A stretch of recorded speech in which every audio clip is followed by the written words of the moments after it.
awgii la gubay eegaan waxaan ogaaday wararka Jubbaland laga sheegahayo been iyo propaganda la faafinahayo inay u badan yihiin war abwaan ka tirsan nabadii nolol Cabdifataax Qorane la yiraahdo ayaa gabiyay wuxuuna yiri wiilashii Shariif dilay oo waara duufsaday oo gaas ku soo dayay oo xaaf la daba dhigay duq jawaari soo cunay roobow u diray jeel gacan dhaafay dan iyo reerkii u daba maray duba iyo ushiisii haday kula dul joogaan ku daahimayaan Axmedow ama doonta soo raac ama dollar qaado Jubbaland ka diga rogo anna waxaan dhiilaa dadku wali ismu baran malaha dawgal baa jira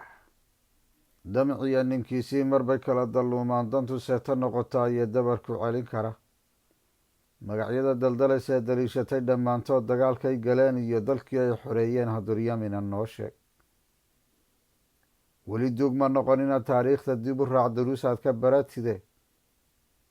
Jubbalandna duca iyo deeq laguma keenin haddana miyaa godka u galay Axmed daacad u ahaa maantana diyaar waa in ay difaacaan dadku nabadda u helay